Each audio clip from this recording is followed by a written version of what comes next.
नमस्कार मित्रों, मैं हूं आपका दोस्त असीमानंद और आप देख रहे हैं आपका अपना यूट्यूब चैनल हमारी बगिया। दोस्तों, हमारे बगिया में आज मैं जिस घर में आपको लेकर के आया हूं वो घर भी रामबाग में ही स्थित है और पिछले वीडियो को मैंने जिस दिन शूट किया था उसी शाम को इसी वीडियो को भी मैंने शूट किया।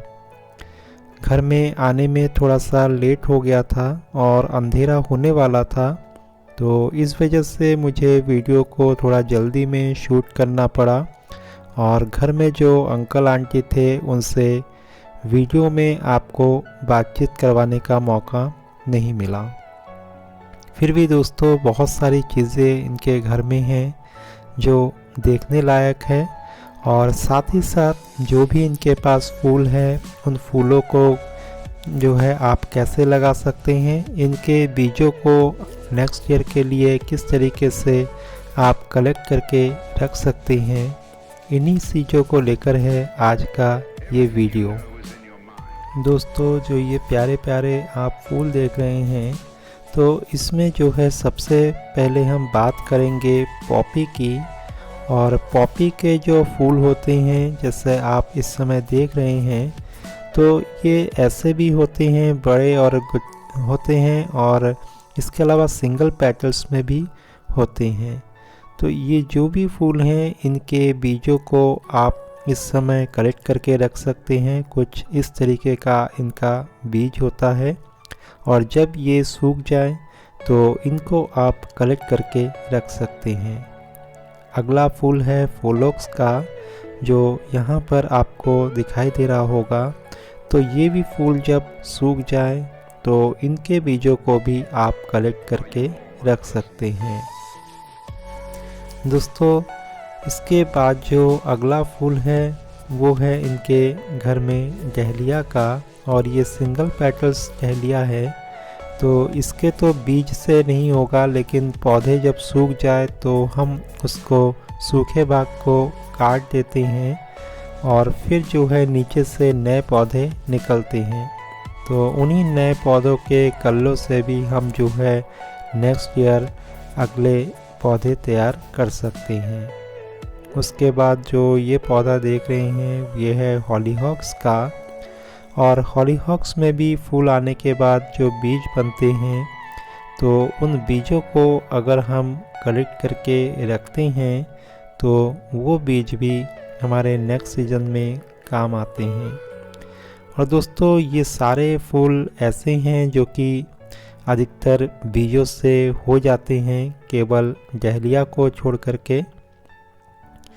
देखिए दोस्तों, इस साइड में जो है कितने सारे फूल लगे हुए हैं। इनके मेन गेट तक आने का जो रास्ता है, तो रास्ते के दोनों ओर इस तरीके से उन्होंने फूलों को लगा दिया है। दोस्तों, ये जो फूल है वो है दैंथस का, और दैंथस में आप देख रहे होंगे कि यहाँ इतने सारे फूल हैं, और अगर हम इस दैंथस के फूलों को ख़रीदने जाते हैं तो शायद हमें 15 से 20 रुपए का एक पौधा मिलता है, लेकिन यहाँ सैकड़ों नहीं बल्कि हज़ारों की तादाद में ये पौधे हैं। तो इन पौधों को आंटी ने और अंकल ने बीजों से तैयार किया है, जिससे कि इनके लिए कोई भी पैसा उन्हें खर्च नहीं करना पड़ा। तो बस इनके बीजों को आपको रखना होगा, और अगर गमले में आपने पौधा लगाया हुआ है, कम जगह है, तो आप गमले को भी ऐसे ही रख सकते हैं। बस थोड़ा सा बारिश से बचाने की ज़रूरत है। ब्रोम्पटन स्टोक के ये जो फूल आप देख रहे हैं तो ये भी बीजों से ही तैयार किया हुआ है, और इसके अलावा जो फोलोक्स का फ्लावर्स है ये भी बीजों से बड़े अच्छे ढंग से तैयार हो जाता है। तो यहाँ जो भी पौधे आप देख रहे हैं बिल्कुल बहुत सारे हैं, और ज़मीन पर इन सबको केवल और केवल बीजों को बिखेर करके ही लगाया गया है। यहाँ पर जो आप साल्विया के लाल लाल फूल देख रहे हैं, इनको भी बीजों से बड़े आसानी से तैयार कर सकते हैं। केवल और केवल जब फूल सूख जाए तो उन्हीं सूखे हुए फूलों को कलेक्ट करके हमें रखना होता है। उसको छोटे छोटे जो पॉलीथीन के पैक हैं उसके अंदर भर करके हम रख सकते हैं, या चाहे तो जो भी अखबार वगैरह है उसके टुकड़े में रैप करके और उन बीजों को जो है किसी डिब्बे में बंद करके हम रख सकते हैं। दोस्तों, ये सब फूल या तो इस समय आपके घर में खिल रहे होंगे, या कई फूल ऐसे हैं जो कि बीज भी बन चुके हैं। तो आप जो है उन बीजों को इस समय कलेक्ट करके रख सकते हैं, या कुछ दिन का वेट और कर सकते हैं बीजों को सूखने के लिए, और उसके बाद आप इन बीजों को कलेक्ट करके रख सकते हैं। नेक्स्ट ईयर बारिश के बाद जब अक्टूबर का महीना आता है या सितंबर का अंतिम सप्ताह चलता है, तो ऐसे में आप इन फूलों के बीजों को बिखेर सकते हैं ज़मीन पर या गमलों में, तो उससे भी आपके ये फूल तैयार हो जाएंगे। दोस्तों, ये घर के अंदर का दृश्य है। हालांकि इस बार तो इन्होंने कम फूल लगाया है व्यस्तता की वजह से, लेकिन नेक्स्ट ईयर मैं इनके घर का वीडियो आपके लिए ज़रूर लेकर के आऊँगा। और घर में जो प्रवेश हम जब करते हैं तो सामने ही हमें डहलिया के ये फूल दिखाई देते हैं जो कि गमलों में हैं, और यहाँ बहुत घने घने गमले रख दिए गए हैं, और जिसके कारण कि फ्लावरिंग भी हमें थोड़ी सी कम यहाँ नज़र आ रही है, क्योंकि ब्रांच में धूप लगने का मौका नहीं मिल पा रहा है। साथ ही यहाँ कॉर्नर में भी कुछ फूलों को रख दिया है जिसमें फोलोक्स के फूल हैं, और साथ ही साथ एक तुलसी का पौधा भी गमले में यहाँ लगा हुआ है। साथ ही इन्होंने जो है कुछ धूप भी घर में पुराने जो बर्तन अनयूज्ड थे उसमें लगा दिया है, जो कि पूजा में काम आता है। और इसके अलावा गेंदे के फूल भी हमें इनके बगीचे में या घर के आंगन में नज़र आता है, और ये भी गमलों में ही है। तो अगर आपके ये फूल कोई सूख रहे हैं इस समय, तो उसको आप काट सकते हैं। और इधर देखिए, घर के किनारे से इस तरफ सबसे पहले तो यहाँ पर यूफोर्बिया मिली का एक पौधा है, और इसमें भी कई कलर आते हैं। तो यहाँ तो इस तरह का जो हल्का रेड है वो कलर यहाँ पर है, और यहाँ पर एक वॉल का यूज़ इन्होंने किया है। इस तरह से ग्रिल जो है उन्होंने बनाया है बाउंड्री के किनारे किनारे, और इसी ग्रिल के अंदर इन पौधों को लगाया है।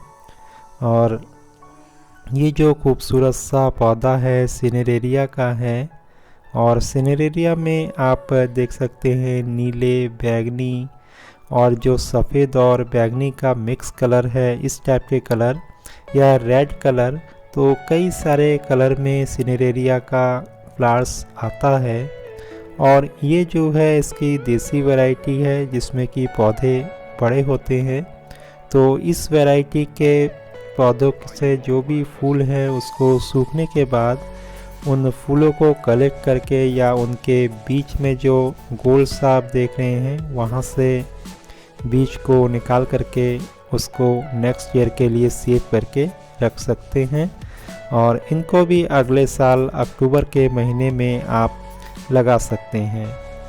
लेकिन इसकी जो ड्वार्फ वैरायटी होती है उसके बीज को कलेक्ट करके लगाना थोड़ा सा मुश्किल हो सकता है, क्योंकि वो नर्सरी में एक विशेष तौर से और बिल्कुल पॉली हाउस में तैयार करके ही उन बीजों को लगाया जाता है।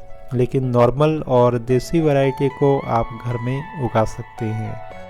कुछ सजावटी पौधे भी इनके पास गमलों में हैं, जिसमें ये साइकस रेवोल्यूटा का पौधा भी है जो कि काफ़ी खूबसूरत लगता है।